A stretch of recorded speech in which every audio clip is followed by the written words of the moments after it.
प्रिय बंधुजनों और माताओं बहनों को साधुवाद। आज हमारे साथ हैं परम पूज्य महाराज श्री। आज के इस कार्यक्रम में हम सामाजिक मुद्दों से लेकर परिवार की चिंताएं, आधुनिक जीवन की उलझनें और भक्ति भाव व दर्शन से जुड़े कुछ प्रश्न महाराज श्री के सामने रखेंगे। तो अगर आपके भी कोई प्रश्न हो तो आप हमें कमेंट में बता सकते हैं, ताकि अगली बार महाराज जी के सामने प्रश्नों को रख सके और आपको अपना उत्तर मिल सके। तो चलिए अब आज के जो सवाल है उनसे शुरुआत करते हैं।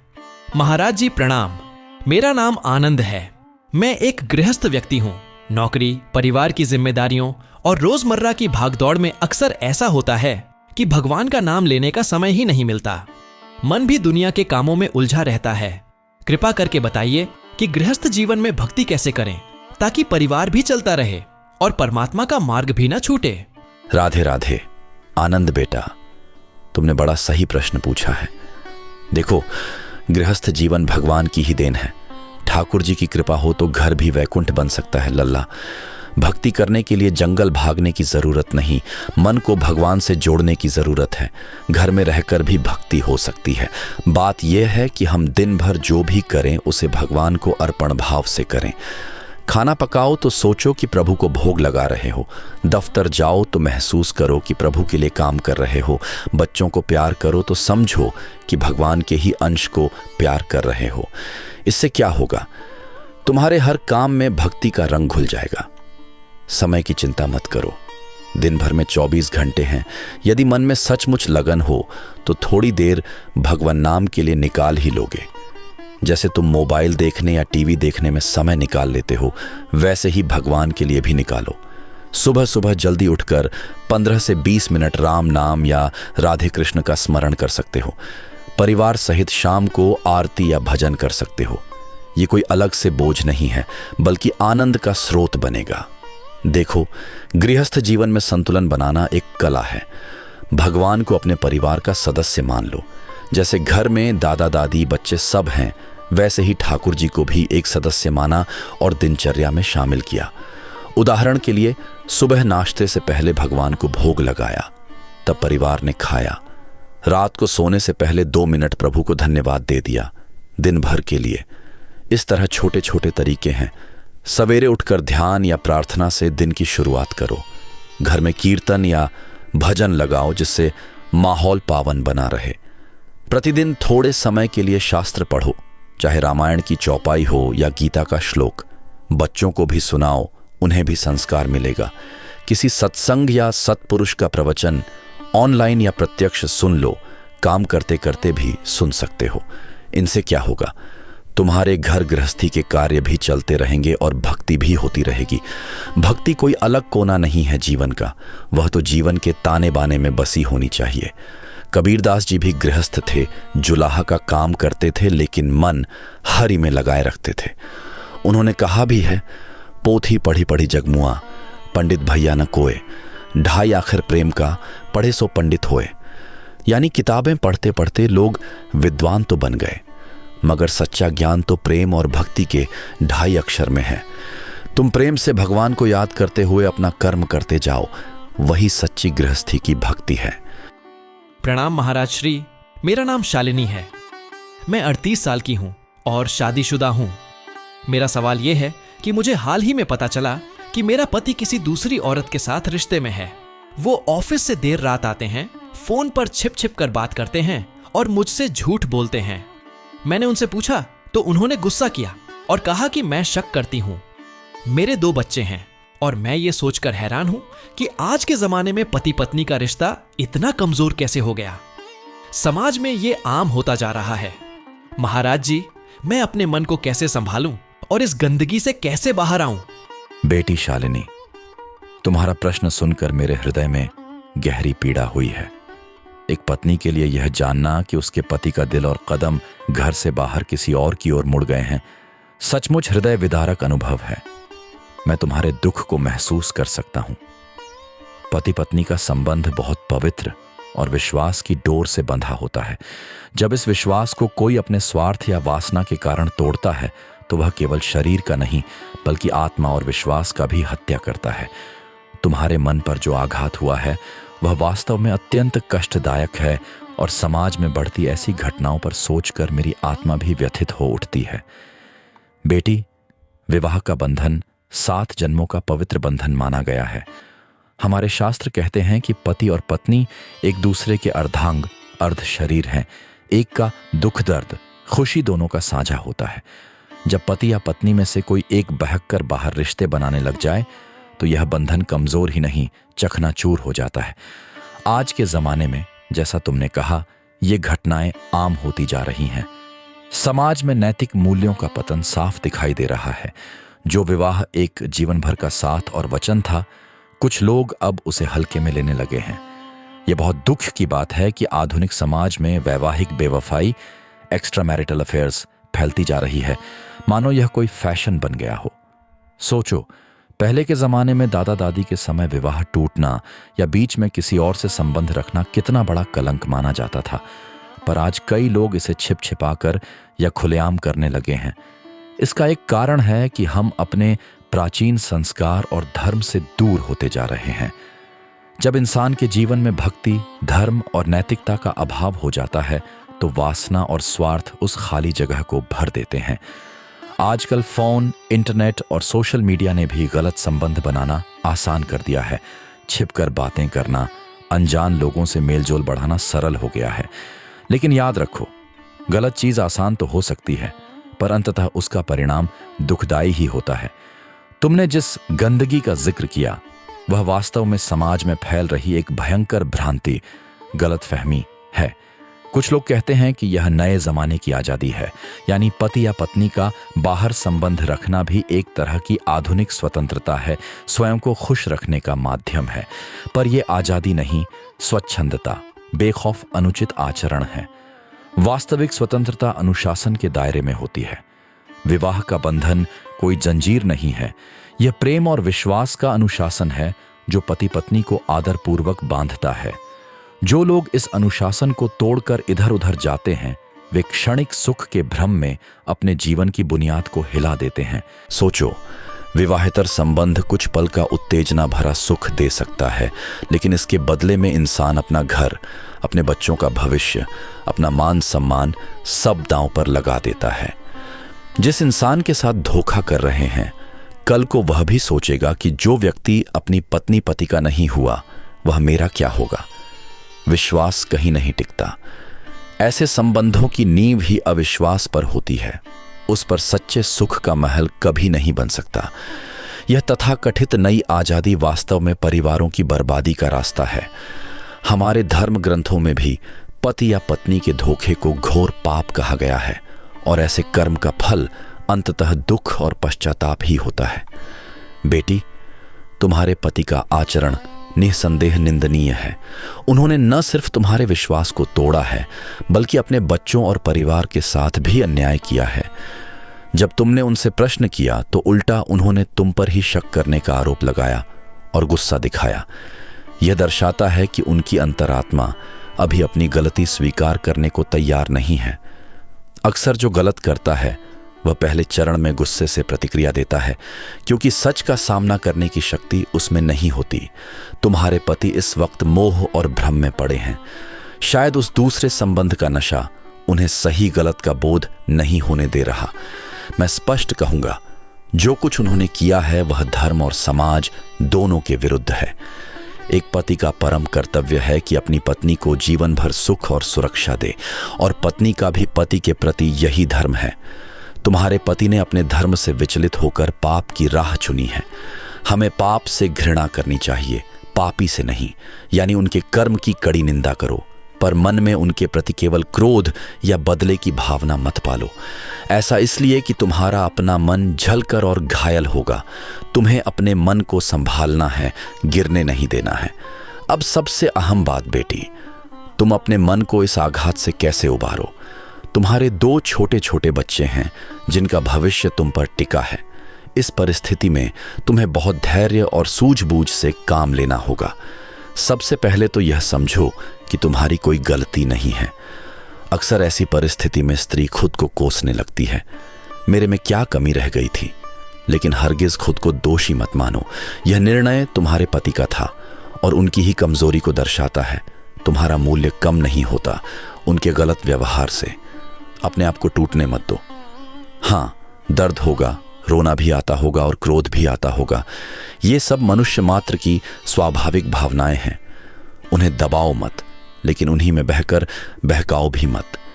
जब मन बहुत व्यथित हो तो किसी विश्वास पात्र से अपने दिल की बात कहो, चाहे वो तुम्हारी माँ हो, कोई सखी हो या घर में कोई बड़ा बुजुर्ग जो समझदार हो। दिल का दुख बांटने से हल्का होता है।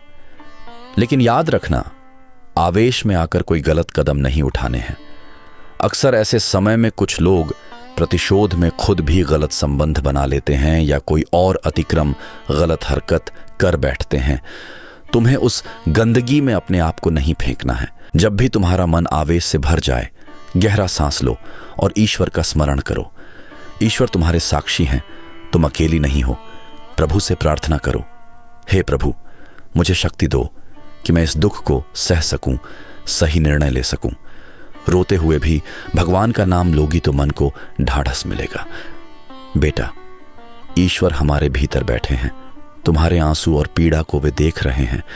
उनका आसरा लोगी तो वे अवश्य मार्ग दिखाएंगे। इस संकट की घड़ी को पार करने के लिए भक्ति का दामन थामना सबसे बड़ा सहारा है। जब दुनिया में कोई अपना साथ देता ना दिखे, तब भगवान का हाथ थाम लेना चाहिए। भक्ति, ईश्वर प्रेम मन के जख्मों पर मरहम का काम करती है। तुम चाहे राम का नाम लो, कृष्ण का, माता रानी का, जो भी इष्ट देव को मानती हो, उनके आगे अपने दिल का दर्द खोल दो। रोज सुबह या शाम थोड़ा समय भजन कीर्तन में लगाओ। तुम अकेले भजन सुन सकती हो, गा सकती हो, या बच्चों को लेकर भगवान के गीत सुनो। संकीर्तन, सामूहिक भजन का भी बड़ा बल होता है। यदि संभव हो तो किसी सत्संग में जाया करो। वहां भक्तों के बीच बैठोगी तो सकारात्मक शक्ति मिलेगी। भक्त प्रहलाद से लेकर मीरा तक सबने दुख में भगवान के नाम को पकड़ा और पार उतरे। मीराबाई को परिवार ने झड़ दिया, दुत्कारा, पर मीरा ने कृष्ण की भक्ति नहीं छोड़ी और हर झर को प्रेम से पीकर अमृत बना दिया। तुम्हें मीरा जैसी भक्त बनना है अपने स्वामी परमात्मा के प्रति। नाम जप, भगवान के नाम का स्मरण एक सशक्त साधन है। मन ही मन राम राम या राधे राधे जो तुम्हें प्रिय हो जपती रहो। ये कठिन समय है तो नाम जप की लड़ी हाथ से गिरने मत दो। जैसे डूबते को तिनके का सहारा, वैसे ही तुम्हारे लिए नाम संकीर्तन का सहारा है। इसके साथ ही सेवा, परमार्थ में मन लगाओ। दुख में डूबकर बैठी रहने से मन और नकारात्मक होगा। उसकी बजाय तुम अपनी ऊर्जा को सृजनात्मक कार्यों में लगाओ। अपने बच्चों की अच्छी परवरिश पर ध्यान दो। उनके साथ समय बिताओ, उनकी पढ़ाई, खेल में मन लगाओ, उन्हें अच्छा समझाओ। कोई ज़रूरतमंद आसपास हो तो उसकी मदद करो। सेवा का अर्थ है निस्वार्थ भाव से किसी के काम आना। ये तुम्हारे मन को शक्ति देगा और पुण्य भी मिलेगा। तुम मंदिर में या वृद्धाश्रम में कुछ समय सेवा कर सकती हो या गरीब बच्चों की पढ़ाई में सहायता कर सकती हो। जब हम दूसरों के दुख दूर करने में लगते हैं तो हमारा अपना दुख हल्का हो जाता है और भीतर से संतोष की ज्योति जलती है। बेटी शालिनी, तुम एक स्त्री हो और स्त्री की सहनशीलता को समस्त सृष्टि नमन करती है। तुम्हारे भीतर एक अद्भुत धैर्य और शक्ति भगवान ने दी है। याद करो, माँ जब जन्म देती है तो कितने कष्ट सहती है, पर संतान के मुख की मुस्कान से वो अपना सारा दर्द भूल जाती है। तुम्हारे अंदर भी वही मातृ शक्ति है। आज तुम्हारे वैवाहिक जीवन पर जो संकट आया है, उसे भी उसी धैर्य से सहने की कोशिश करो। ये मत सोचो कि मैं कमजोर पड़ रही हूं, बल्कि सोचो कि ईश्वर मेरी परीक्षा ले रहे हैं कि मैं अपने आत्मबल, इनर स्ट्रेंथ पर कितनी डटी रहती हूं। अपने चरित्र और मर्यादा को गिरने मत दो। तुम्हारे पति ने अगर मर्यादा छोड़ी है तो भी तुम अपनी मर्यादा मत छोड़ना। तुम्हारा उच्च चरित्र ही तुम्हारी ढाल है। बुरे समय में इंसान को बुरा बनते देर नहीं लगती, लेकिन तुमने बुरा नहीं बनना है। तुम अपने आप को संभाल कर, सिर ऊंचा रखकर, अपने सत्कर्म जारी रखकर एक उदाहरण बनो। बच्चों के सामने भी तुम्हें मजबूत बनकर दिखाना है ताकि वे जीवन के मूल्यों को समझें। उन्हें भी प्यार से समझाओ कि जो पापा कर रहे हैं वो गलत है, पर हमें उनसे नफरत नहीं करनी, बल्कि दया और प्रार्थना करनी है कि पापा सुधर जाएं। इस तरह तुम बच्चों के मन में भी विष घोलने से बचाओगी और उन्हें करुणा एवं धर्म का पाठ पढ़ाओगी। धैर्य का दामन थामे रखना। परिस्थिति तुरंत बदलेगी ऐसा नहीं कहूंगा, पर समय के साथ अक्सर चमत्कार होते हैं। भगवान के घर देर है, अंधेर नहीं। हो सकता है तुम्हारे पति कुछ समय बाद अपने के पर पछताएं, उन्हें एहसास हो कि उन्होंने क्या खो दिया। यदि वो पश्चाताप करें, माफी मांगें, तो अपने हृदय को इतना विशाल रखना कि उन्हें मार्ग वापस मिले। क्षमा बहुत बड़ा गुण है, परंतु ये भी ध्यान रहे कि क्षमा तभी सार्थक है जब सामने वाला अपनी गलती सचमुच मानकर सुधार करना चाहे। हमारे इतिहास और पुराणों में कई महान स्त्रियां हुई हैं जिन्होंने कठिन विपत्तियों में भी अपने आत्मबल और धर्म को नहीं छोड़ा, बल्कि अपनी आस्था से बुराई पर विजय पाई। एक उदाहरण माता सीता का देखो। उन्हें रावण जैसा महाशक्तिशाली राक्षस छल से उठाकर ले गया, अशोक वाटिका में बंदी बनाया, तरह तरह के प्रलोभन और धमकियां दी। सीता जी के लिए वो समय कितना कष्टमय था। पति से बिछड़ गईं, शत्रु की कैद में थीं, लेकिन क्या उन्होंने हार मानी? नहीं, उन्होंने अपने चरित्र और भगवान राम पर विश्वास को अटल रखा। रावण उनके रूप पर मोहित था, उन्हें अपनी रानी बनाना चाहता था, मगर सीता ने साफ कह दिया कि मेरे स्वामी तो केवल राम हैं। मैं मृत्यु स्वीकार करूंगी पर अधर्म नहीं करूंगी। इतना दृढ़ आत्मबल था उनके अंदर। आखिर राम जी आए, रावण का नाश हुआ और सीता माता का सम्मान पुनः स्थापित हुआ। यह उदाहरण दिखाता है कि परिस्थितियां कितनी ही विपरीत हों, एक नारी अगर चाहे तो अपने सतीत्व और आत्मसम्मान को बनाए रखते हुए धैर्यपूर्वक प्रतीक्षा करती है तो धर्म की विजय होती है और अधर्मी पराजित होता है। दूसरा उदाहरण सावित्री का हम सब जानते हैं। राजकुमारी सावित्री ने सत्यवान से प्रेम पूर्वक विवाह किया, लेकिन उन्हें श्रापवश अल्पायु का वर प्राप्त था और विवाह के बाद ही सत्यवान की मृत्यु हो गई। कल्पना करो, नए विवाहिता स्त्री के लिए इससे बड़ा दुख क्या होगा। पर सावित्री विलाप करके हार नहीं मानने वाली थी। उन्होंने यमराज तक का पीछा किया और अपनी अटल पतिनिष्ठा और बुद्धिमत्ता से यमराज को प्रभावित कर दिया। अपनी तपस्या, तर्क और भक्ति के बल पर सावित्री ने यमराज से अपने पति का जीवन वापस ले लिया। इस कथा से हमें यह सीख मिलती है कि स्त्री का संकल्प और निष्ठा परमात्मा को भी झुकाने की शक्ति रखते हैं। तुम भी अपने संकल्प को कमजोर मत पड़ने देना। ईश्वर से प्रार्थना करती रहो कि तुम्हारे पति को सद्बुद्धि मिले और उनका हृदय फिर से अपने परिवार की ओर मुड़े। द्रौपदी का उदाहरण लोग अक्सर देते हैं। भरी सभा में जब दुर्योधन के आदेश पर दुशासन उसे घसीटकर अपमानित करने लगा तो द्रौपदी के 5 शक्तिशाली पति सिर झुकाए बैठे थे। कोई मदद को खड़ा नहीं हुआ। तब द्रौपदी ने किसे पुकारा? श्री कृष्ण को। दोनों हाथ उठाकर पूर्ण आत्मसमर्पण से गोविंद को पुकारा, हे गोविंद, मेरी लाज अब तुम्हारे हाथ है। और फिर सबने देखा कि उनकी लाज कैसे बची। उनकी साड़ी अनंत लंबी हो गई। दुशासन थक कर चूर हो गया, पर द्रौपदी का चीर खत्म नहीं हुआ। यह उदाहरण हमें बताता है कि जब संसार साथ छोड़ दे, भगवान को पुकारो, वे अवश्य तुम्हारी रक्षा करेंगे। आज तुम्हारी जिंदगी की सभा में तुम्हारा अपना जीवन साथी ही तुम्हें अपमानित कर रहा है। ऐसे में तुम भी कृष्ण जैसे दयालु प्रभु को पुकारो। वे तुम्हारी लाज, तुम्हारे सम्मान की रक्षा किसी न किसी रूप में जरूर करेंगे। इन पौराणिक कथाओं का सार यह है बेटी कि परिस्थितियां चाहे कितनी भी विपरीत हों, एक नारी अगर धर्म का मार्ग नहीं छोड़ती, अपने ईश्वर पर श्रद्धा रखती है, तो अंततः उसका ही जय होता है। तुम स्वयं को इन महान नारियों की तरह समझो। तुम्हारे भीतर भी सीता का धैर्य, सावित्री का संकल्प और द्रौपदी का दृढ़ विश्वास छिपा है। उसे जगाओ और महसूस करो कि तुम कमजोर नहीं हो। बेटी शालिनी, मैं तुम्हारे दर्द को शब्दों से मिटा नहीं सकता, पर तुम्हें यह भरोसा दिलाना चाहता हूं कि यह अंधेरी रात कितनी भी लंबी लगे, सवेरा होगा जरूर। तुम गिरकर बिखरना मत, बल्कि इस दर्द से अपनी आत्मिक शक्ति को और निखारना। आत्मसम्मान के साथ प्रभु भक्ति के सहारे तुम इस गंदगी से अपने आप को निकाल सकती हो। अपने जीवन को भगवान की ओर मोड़ दो। जो खालीपन, जो पीड़ा तुम्हारे मन में है, उसे भगवान का प्रेम भर देगा तो तुम्हें एक नई शांति मिलेगी। आगे चलकर संभव है तुम्हारे पति को एहसास हो और वे वापस परिवार की ओर लौटना चाहें। उस समय तुम्हारा मन इतना दृढ़ और स्पष्ट हो कि तुम सही निर्णय ले सको।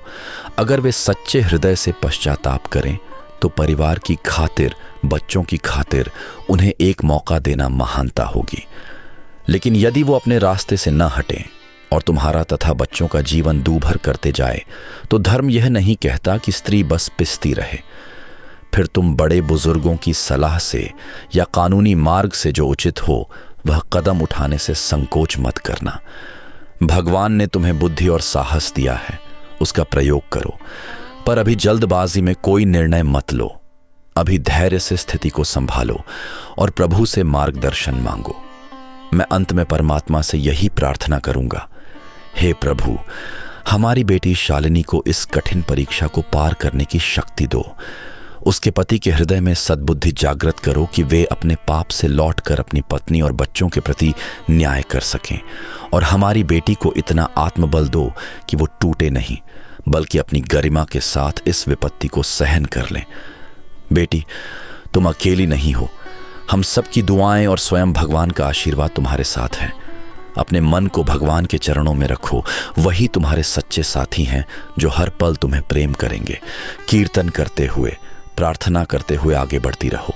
समय के साथ घाव भरेंगे और तुम्हारे जीवन में फिर से खुशियों के फूल खिलेंगे। इस आशा को बनाए रखो, धैर्य रखो, भक्ति का आश्रय लो और जान लो कि सत्य और धर्म के मार्ग पर चलने वाली स्त्री को अंततः विजय मिलती है।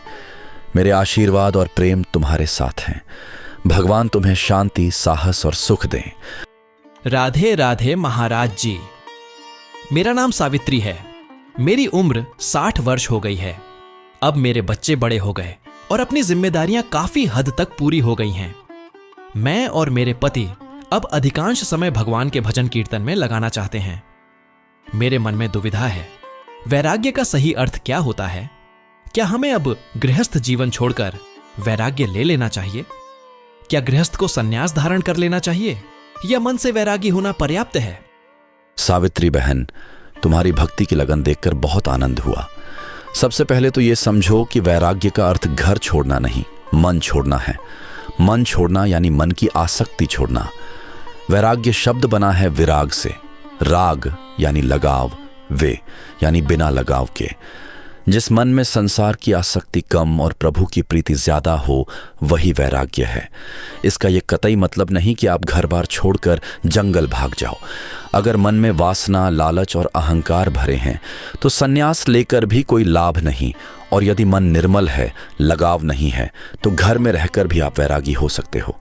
शास्त्रों में कहा गया है, जो बिना फल की इच्छा के अपना कर्तव्य करे वही सच्चा सन्यासी है।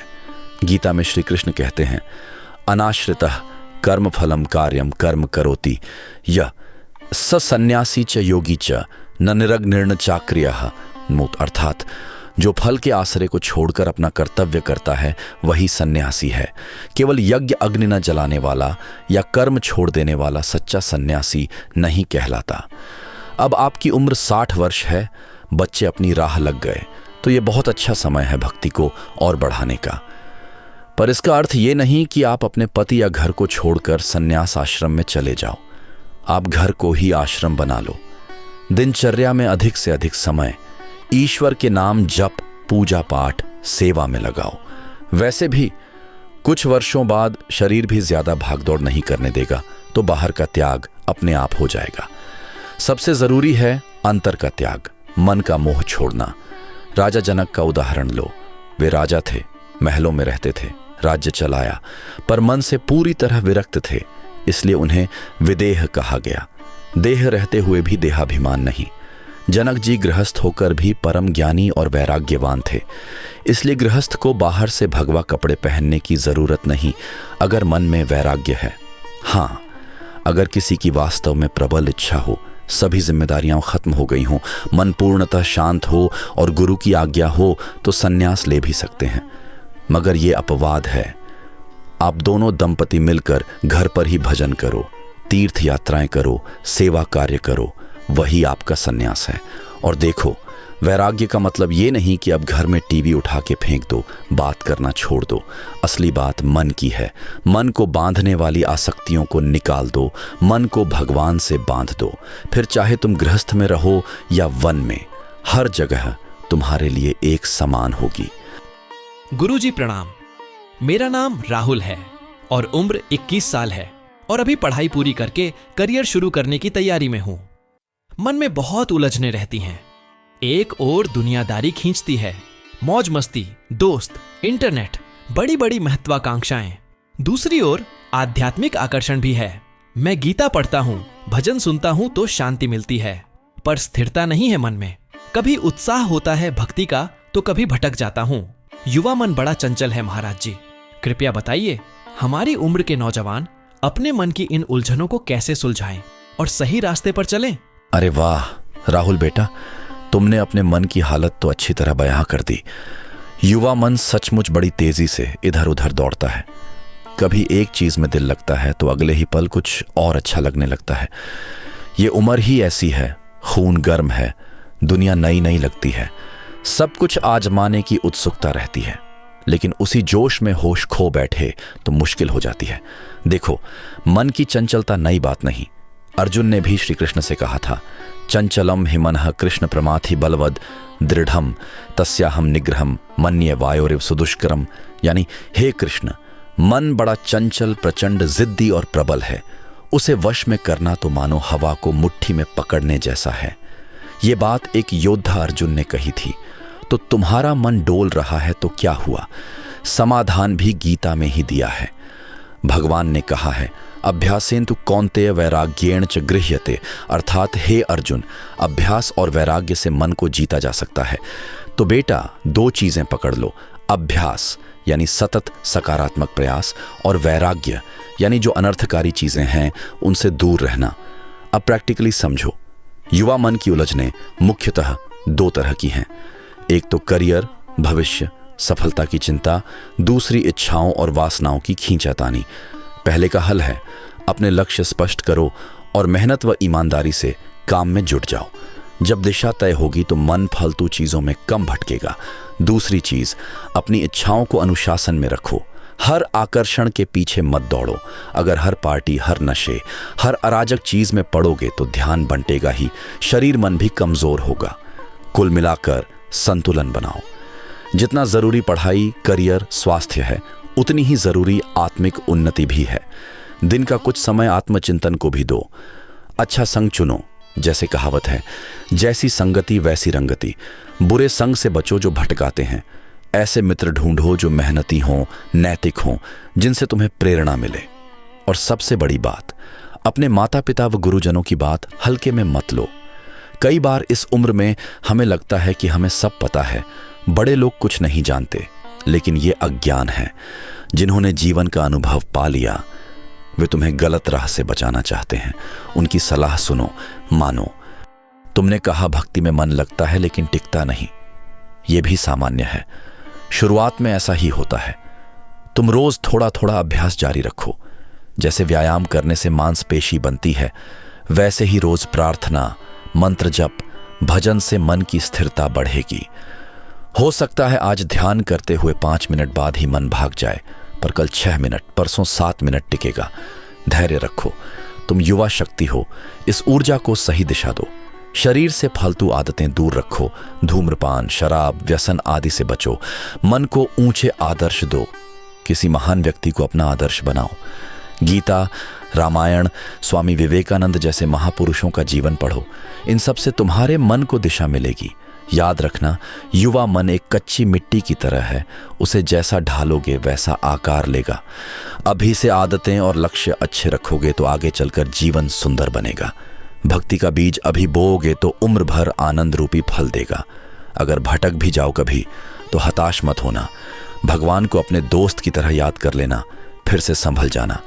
और हाँ, एक बात, जिंदगी में मजाक और मुस्कान भी जरूरी है। सन्यासी बनने की जल्दी मत करना, लेकिन पापी बनने की भी नहीं। मध्यम मार्ग पर चलो। मस्ती भी करो पर मर्यादा में रहकर। कमाओ भी पर धर्मपूर्वक, दोस्ती भी निभाओ पर अनुचित कामों में साथ मत दो। ये संतुलन साध लोगे तो उलझने भी सुलझ जाएंगी और तुम्हारा युवा मन महान उद्देश्य पूरे कर पाएगा। महाराज जी, सादर प्रणाम। प्रीति, मैं एक महिला हूं। मेरी उम्र 29 वर्ष है और शादीशुदा हूं। घर के बहुत से कामकाज और जिम्मेदारियां रहती हैं। सुबह से शाम कब हो जाती है पता ही नहीं चलता। मैंने कई बार देखा है कि पुरुष भक्ति मार्ग में आगे बढ़ जाते हैं, साधु बन जाते हैं, कीर्तन में चले जाते हैं, देर रात तक सत्संग में बैठ पाते हैं। मगर हम स्त्रियों के लिए रास्ता थोड़ा अलग है। हमें घर भी संभालना है, समाज की मर्यादाएं भी हैं। तो क्या भक्ति के मार्ग पर स्त्रियां पीछे रह जाती हैं?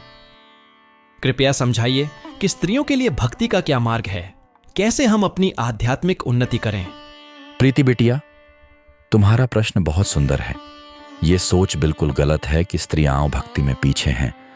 भक्ति के मार्ग में पुरुष स्त्री का भेदभाव भगवान नहीं करते। इतिहास उठाकर देखो, स्त्रियों ने अद्भुत भक्ति दिखाई है। मीराबाई का नाम सुना है ना?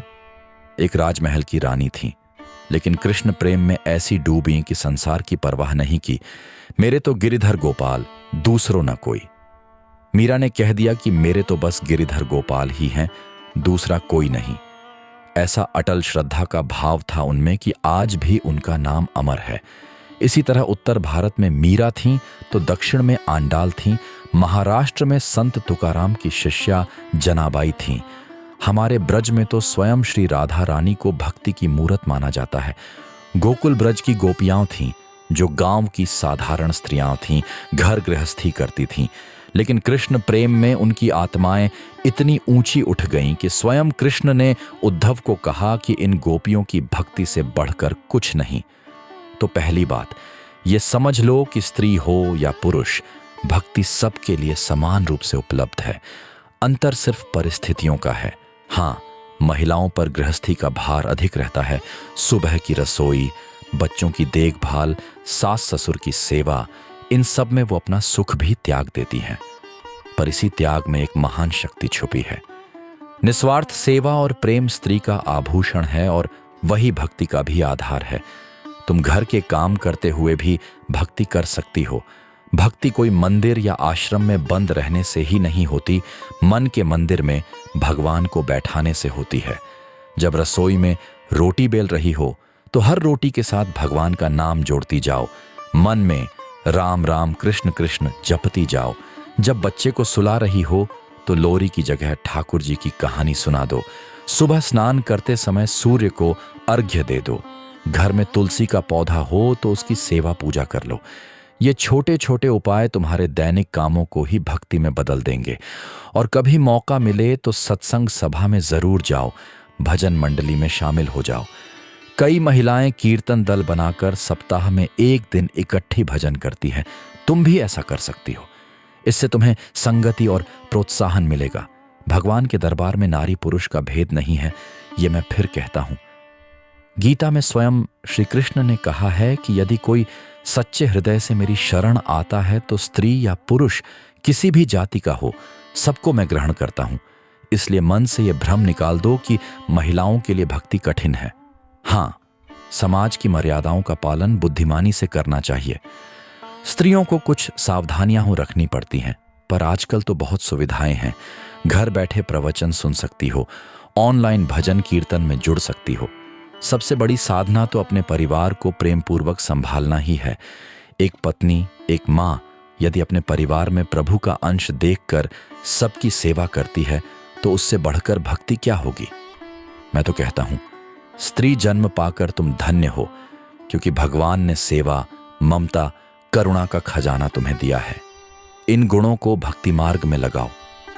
पुरुष कभी कभी तर्क वितर्क में उलझ जाते हैं, पर स्त्री सरल भावना से प्रभु के चरण पकड़ लेती है। यही सीधी राह है मोक्ष की। और हां, अगर तुम्हारे पति देर रात तक कीर्तन में बैठते हैं तो बुरा मत मानना, बल्कि उन्हें सहयोग देना, घर आकर प्रोत्साहित करना कि भली कर रहे हो जो प्रभु से जुड़े हों, और कोशिश करना कभी तुम भी साथ जाओ। जब पति पत्नी दोनों मिलकर भक्ति करेंगे तो एक दूसरे की ताकत बनेंगे, कमजोरी नहीं। तो नारी का मार्ग अलग नहीं, बल्कि वही प्रेम और समर्पण का मार्ग है। जिसमें तुम्हें नैसर्गिक महारत हासिल है। कृष्ण को तो राधा जी के नाम से ही पहचाना जाता है, समझी ना? प्रणाम महाराज जी। मोहन, मेरी उम्र 65 साल है। अब जीवन का आखिरी पड़ाव है तो थोड़ा वैराग्य अपने आप आ भी रहा है, लेकिन फिर भी एक चीज समझ नहीं आती। मोह माया हमें छोड़े नहीं छोड़ती।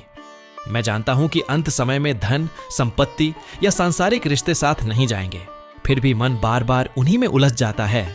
मन में भय भी रहता है मृत्यु का, अपनों से बिछड़ने का। कृपा करके बताइए कि इस मोह माया से छुटकारा कैसे मिले? ऐसा भाव कैसे बने कि भगवान के सिवा कुछ और नहीं चाहिए? मोहन जी, बड़ा सारगर्भित प्रश्न है तुम्हारा। जीवन भर जिस माया जाल में हम फंसे रहे, अंत समय में उससे छूटना सचमुच सबसे बड़ा चैलेंज लगता है, लेकिन असंभव नहीं है। पहले समझो कि मोह माया है क्या। हमारे शास्त्रों में इसे माया कहा गया, भगवान की बनाई हुई एक शक्ति जो इस संसार को चलाती है और जीवों को भ्रम में डालती है। कबीरदास जी कहते थे, माया महाठगिनी हम जानी, यानी मैंने जान लिया है कि यह माया बड़ी ठगने वाली है। यह जगत एक सपने जैसा है जो वास्तविक प्रतीत होता है, पर अंत में सब यहीं छूट जाता है। मोह का अर्थ है आसक्ति, अत्यधिक लगाव, और माया का अर्थ है असत्य का आभास, जो है नहीं पर है ऐसा लगता है। हम जिन्हें अपना कहते हैं, मेरा बेटा, मेरी पत्नी, मेरा धन, मृत्यु पर सब यहीं छूट जाएगा। ये बात तुम जानते हो पर मानते नहीं हो। यही मोह है। बुद्धि को पता है पर मन मानने को तैयार नहीं, क्योंकि बरसों से मन ने इन चीजों में सुख ढूंढा है। अब अचानक अगर कहें कि ये सब मृग तृष्णा है तो मन घबराता है। छुटकारा पाने की कुंजी है दृष्टि बदलना। जिसे तुम अपना परिवार कहते हो, उसे भगवान का परिवार मानो, जिसमें तुम्हें कुछ समय सेवा का अवसर मिला है। जिस धन को तुम अपनी कमाई कहते हो, उसे भगवान की अमानत मानो, जो कुछ दिन तुम्हें संभालने को दी थी। जिस शरीर को अपना कहते हो, उसे पंचतत्वों का बना वस्त्र मानो, जो आत्मा ने धारण किया था। इस तरह दृष्टि बदलते ही मोह ढीला पड़ने लगेगा। शास्त्र में कहते हैं कि यह संसार एक रंगमंच है। हम सब अभिनेता हैं, अपना अपना किरदार निभा रहे हैं। जब नाटक खत्म होगा, सब अपने अपने घर, परम धाम लौट जाएंगे। असली घर तो वही है। ये दुनिया तो मुसाफिर खाना है। अब प्रैक्टिकली क्या करें कि मोह कम हो? भगवान के नाम का आसरा लो। जब जब मन भयभीत हो या पुराने लगाव रुलाए, तुरंत भगवान का स्मरण करो। जैसे छोटा बच्चा भीड़ में मां का हाथ कसकर पकड़ लेता है, वैसे ही तुम हर क्षण ईश्वर का हाथ पकड़ लो। जप, ध्यान, कीर्तन, इनसे मन को समझाओ कि हम तेरे ही हैं, तू हमारा ही है। एक और तरीका है, वैराग्य को विवेक से मजबूत करो। रोज अपने आप को सत्य की याद दिलाओ। जो दिख रहा है वो एक दिन मिट जाएगा। आत्मा अमर है, परमात्मा ही एकमात्र आश्रय है। गीता में श्री कृष्ण कहते हैं, अनित्यम सुखम लोकमिमं प्राप्य भजस्व माम, अर्थात इस अस्थाई और दुखमय संसार को पाकर मेरी भक्ति करो। यानी जब दुनिया अनित्य है तो क्यों ना उस परम सत्य को पकड़ें जो नित्य है। तुम्हारा नाम भी मोहन है, और मोहन तो श्री कृष्ण का नाम है, जो सब मोह को हर लेते हैं। कृष्ण को मोहन कहते हैं क्योंकि वे संसार के मोह को मोहित करके तोड़ देते हैं। तो कृष्ण भक्ति से बढ़कर कोई औषधि नहीं मोह माया से छूटने की। साथ ही अपने मन को संभालने के लिए भक्ति के अलावा और उपाय भी करो। थोड़ा बहुत सेवा कार्य, परोपकार, भागवत कथा सुनना, सत्संग करना, ये चीजें तुम्हारे चित्त को उस पुराने जाल से निकालकर नए सांचे में ढाल देंगी। धीरे धीरे तुम पाओगे कि अब मृत्यु का भय नहीं, बल्कि प्रभु से मिलन की आस है। अपनों से बिछड़ने का दुख नहीं, बल्कि यह समझ है कि प्रभु में ही सब अपने हैं। यही मोह माया से मुक्ति है, जब मैं और मेरापन मिट जाए और केवल प्रभु ही प्रभु दिखे। महाराज जी, जय श्री राधे। मैं श्रेया हूं। मैं आध्यात्मिक विषयों पर अध्ययन भी करती हूं और मेरे मन में एक गहरी जिज्ञासा है। एक प्रश्न जो मुझे हमेशा सोचने को मजबूर करता है वह है, आत्मा, परमात्मा और इस संसार, भौतिक जगत का आपस में क्या संबंध है? कई दार्शनिक मत पढ़े हैं। कुछ कहते हैं आत्मा और परमात्मा एक ही हैं, यह जगत एक भ्रम है। कुछ कहते हैं परमात्मा सृष्टि से अलग कहीं ऊपर है, आत्मा यहां कष्ट भोग रही है। आप कृपा करके सरल शब्दों में समझाएं कि आत्मा क्या है, परमात्मा क्या है और संसार में इन दोनों की क्या भूमिका है, इनका पारस्परिक रिश्ता कैसे समझें? बड़ी गूढ़ बात पूछी है बहन। सरल शब्दों में समझने की कोशिश करते हैं। आत्मा, परमात्मा और संसार को यदि 3 शब्दों में समझना चाहें तो कहेंगे जीव, ईश्वर और प्रकृति। ये तीनों तत्व हैं। आत्मा यानी जीवात्मा, परमात्मा यानी ईश्वर और संसार यानी प्रकृति या माया। पहले आत्मा को जानो। हमारा सच्चा स्वरूप यह शरीर नहीं, आत्मा है। शरीर तो 5 तत्वों से बना एक वस्त्र जैसा है। आत्मा उसके भीतर विराजमान चेतन तत्व है। आत्मा कभी जन्म मृत्यु नहीं लेती, नष्ट नहीं होती। श्रीमद् भगवद गीता में भगवान कहते हैं, न जायते म्रियते व कदाचित, नायम भूत्वा भविता व न भूयः, अजो नित्य शाश्वतोयम पुराणो न हन्यते हन्यमाने शरीरे। अर्थात आत्मा न कभी जन्म लेती है, न मरती है, न यह कभी अस्तित्व में आकर फिर नष्ट होती है। आत्मा अजन्मा, नित्य, शाश्वत, पुरातन है। शरीर नष्ट होता है तो भी इसे कोई मार नहीं सकता। अब परमात्मा को समझो। परमात्मा सर्वशक्तिमान, सर्वव्याप्त, अनादि, अनंत चेतना है। इसे ईश्वर, भगवान, अल्लाह, वाहेगुरु जो भी नाम दो। सब धर्म कहते हैं कि परमात्मा एक है और सब जगह है। वही परमात्मा हमारी आत्माओं का स्रोत है। गीता में श्री कृष्ण ने कहा, मम एवांशो जीवलोके जीवभूतः सनातनः, यानी ये जीवात्माएं वास्तव में मेरे ही सनातन अंश हैं। जैसे सूर्य से असंख्य किरणें निकलती हैं, वैसे परमात्मा से असंख्य आत्माएं निकलीं और वे उसी की प्रकृति, प्रकाश की हैं। तो आत्मा और परमात्मा का संबंध है अंश और पूर्ण का। आत्मा परमात्मा से निकली, सदैव उससे जुड़ी है, बस हम भूल गए इस जुड़ाव को। अब संसार को देखो। ये प्रकृति, जगत परमात्मा की ही रची हुई है, लेकिन जड़, निर्जीव प्रकृति है। मिट्टी, पानी, अग्नि, वायु, आकाश से बनी। परमात्मा ने अपनी माया शक्ति से जीवों के लिए यह मंच बनाया, जैसे नाटक के लिए रंगमंच बनता है। आत्माओं को इस संसार रूपी विद्यालय में जन्म दिया ताकि वे कर्म करके सीख सकें, अनुभव से अपने असली घर, परम धाम वापस जाने का रास्ता बनाएं। कुछ लोग कहते हैं जगत माया है, यानी मिथ्या है। इसका मतलब ये नहीं कि जगत है ही नहीं, बल्कि यह कि ये अस्थाई है, नश्वर है। असली सत्य परमात्मा और आत्मा है। ये जगत एक माध्यम है जिसमें आत्मा अपने कर्मों का फल भोगती और पाठ सीखती है। परमात्मा स्वयं इस संसार में सभी आत्माओं के साथ है। गीता में कहते हैं ना, ईश्वर सर्वभूतानां हृदयेषु अर्जुन तिष्ठति, अर्थात ईश्वर हर जीव के हृदय में स्थित है। परमात्मा कण कण में है, उसके बिना एक पत्ता भी नहीं हिलता। पर वह माया के पर्दे के पीछे छिपा है। जैसे सूर्य बादलों के पीछे छिप जाए तो दिखता नहीं, पर है तो सही। वैसे ही परमात्मा सब में होते हुए भी हमें सीधे दिखाई नहीं देते, क्योंकि हमारी आंखों पर माया का पर्दा है। जब आत्मा परमात्मा को जानने की आकांक्षा करती है तो भगवान कृपा करके अपने को प्रकट करते हैं, किसी न किसी रूप में मार्गदर्शन देकर। तो रिश्ता संक्षेप में ये हुआ, आत्मा भगवान की संतानें हैं। यह संसार भगवान का खेल का मैदान है और परमात्मा उस पिता की तरह हैं जो हर जगह मौजूद रहकर भी छुपे हैं। बच्चे, आत्माएं खेल में लगे हैं, कभी सुख पाते हैं, कभी चोट खाते हैं। जब बच्चे थक कर रोते हैं तब पिता दौड़कर गोद में उठा लेते हैं। अर्थात जब जीव ईश्वर को पुकारता है तब भगवान उसे माया से निकालकर अपने आंचल में ले लेते हैं। उपनिषदों में एक बहुत सुंदर उपमा आती है। 2 पक्षी एक वृक्ष की शाखा पर बैठे हैं, एक ऊपर एक नीचे। नीचे वाला फल खाता है, कभी मीठा कभी कड़वा। ऊपर वाला सिर्फ देखता है। इसका भावार्थ यह है कि एक ही देह रूपी वृक्ष पर जीवात्मा और परमात्मा रूपी 2 पक्षी साथ रहते हैं। जीवात्मा, नीचे वाला पक्षी, कर्म रूपी फल खा रहा है, कभी सुख का मीठा फल, कभी दुख का कड़वा फल छक रहा है। परमात्मा, ऊपर वाला पक्षी, निरंतर उसके साथ है, मगर निर्लिप्त साक्षी की तरह देख रहा है। जब जीव बहुत दुखी होता है तब ऊपर वाले पक्षी की ओर देखता है। तब उसे एहसास होता है कि मेरा सच्चा साथी तो परमात्मा ही है, जो हर पल मेरे साथ था। फिर वह उस परमात्मा के संग उड़ जाता है, जगत रूपी वृक्ष को पीछे छोड़कर मुक्त हो जाता है। इस कहानी से यही समझो कि आत्मा और परमात्मा का संबंध बहुत निकट का है। परमात्मा हमारे भीतर ही विराजमान है और जगत केवल एक अवस्था है, एक स्कूल है जहां आत्मा को परमात्मा को पहचानने का अवसर मिलता है। जब पहचान हो जाती है तो जीवात्मा परमात्मा में लीन होकर परम शांति पाती है। बहुत बहुत धन्यवाद महाराज श्री।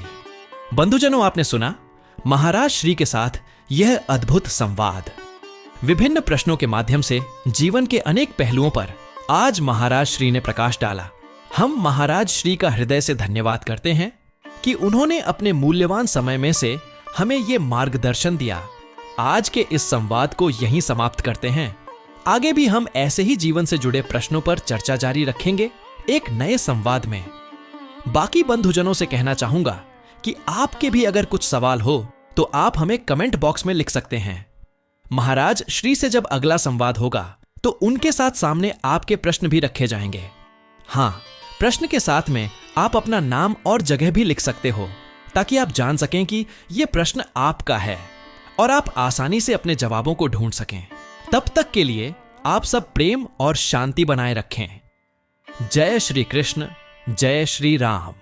सत्संग और सेवा के मार्ग पर चलते रहिए, सुनते रहिए हमारी श्रृंखला और जुड़े रहिए आत्मिक उन्नति की इस यात्रा में।